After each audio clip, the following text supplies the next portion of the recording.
Dalam dunia hewan, buaya air asin memunculkan sejuta cerita, mulai dari fakta ilmiah yang memukau hingga mitos yang melibatkan makna dan kepercayaan kultural. Mari kita telusuri ke dalam air asin yang penuh misteri ini. Berikut ini adalah fakta dan mitos buaya air asin.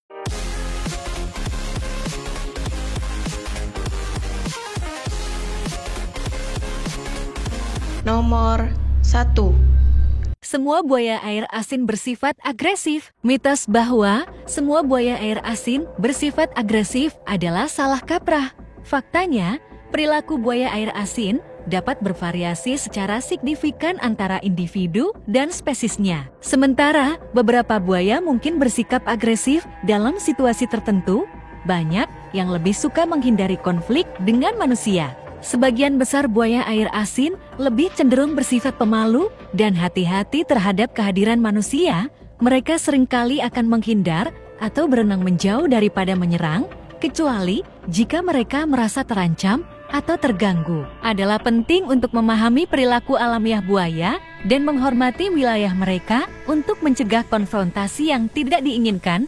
Mempelajari perilaku dan ekologi buaya air asin dapat membantu membangun pemahaman yang lebih akurat dan mengurangi stereotip negatif terhadap hewan ini. Nomor 2. Buaya air asin selalu menyerang manusia. Mitos bahwa buaya air asin selalu menyerang manusia adalah salah kaprah. Secara umum, buaya air asin tidak cenderung menyerang manusia secara sembarangan. Mereka lebih suka menghindari manusia dan hanya akan menyerang jika merasa terancam atau terprovokasi.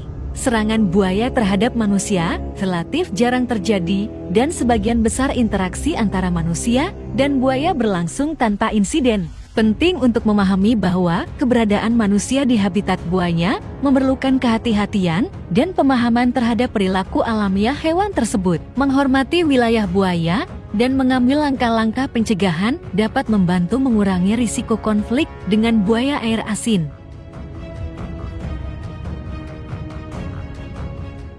Nomor 3. Bergerak cepat di darat. Mitos bahwa buaya air asin tidak bisa bergerak cepat di darat adalah keliru. Meskipun buaya dikenal sebagai ahli berenang dan lebih lincah di air, mereka sebenarnya dapat bergerak dengan cepat di darat, terutama dalam jarak pendek. Buaya air asin memiliki kaki yang kuat dan dapat melakukan serangan singkat atau berpindah dari satu tempat ke tempat lain di darat. Kecepatan dan kelenturan buaya di darat menjadi aset penting dalam berburu mangsa atau berpindah dari satu sistem air ke sistem air lainnya. Oleh karena itu, penting untuk menyadari bahwa buaya air asin memiliki kemampuan yang mengesankan di kedua lingkungan, baik di air maupun di darat. Menghormati batasan dan karakteristik alami buaya adalah langkah penting dalam mencegah konfrontasi yang tidak diinginkan.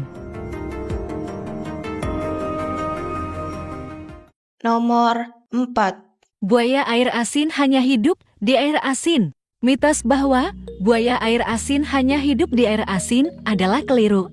Sebagian besar buaya air asin memiliki kemampuan untuk beradaptasi dengan lingkungan air tawar dan bahkan perairan payau. Kemampuan ini membuat mereka dapat ditemukan di berbagai habitat, termasuk sungai, danau, estuari, serta muara sungai. Buaya air asin seperti buaya muara dan buaya Amerika dapat berkembang biak dan hidup dengan baik di perairan air tawar.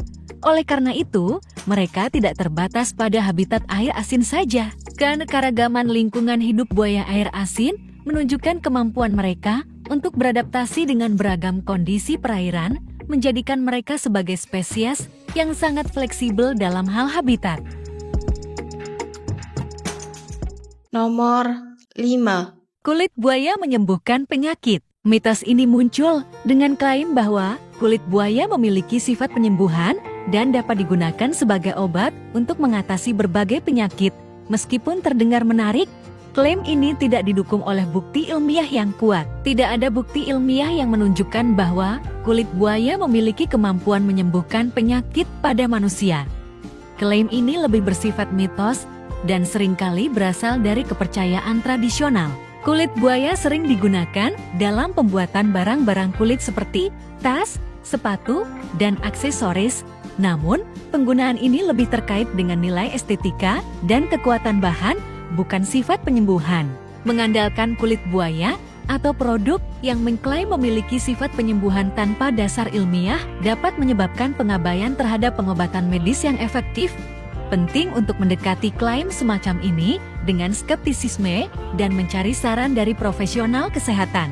Meskipun kulit buaya memiliki nilai dalam industri kulit, klaim bahwa kulit ini dapat menyembuhkan penyakit sebaiknya dipandang sebagai mitos tanpa dasar ilmiah yang kuat. Keputusan kesehatan sebaiknya didasarkan pada bukti ilmiah dan konsultasi dengan profesional medis yang kompeten.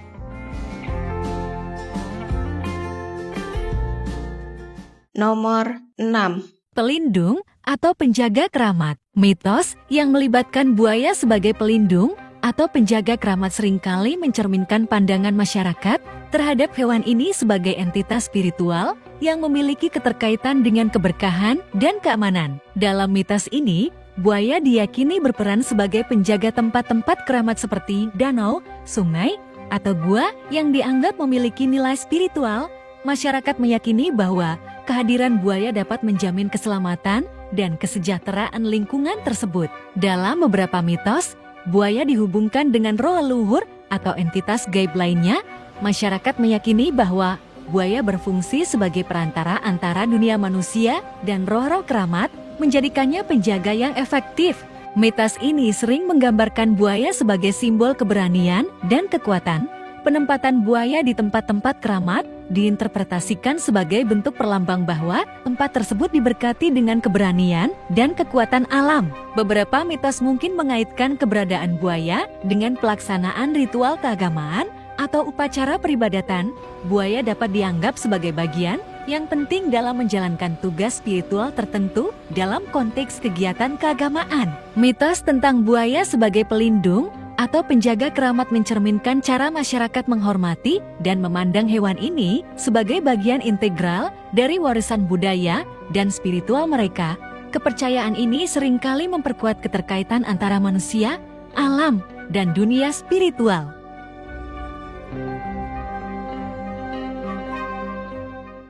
Itu saja pembahasan kali ini. Like dan subscribe jika suka dan dislike jika tidak suka. Sampai jumpa di video selanjutnya.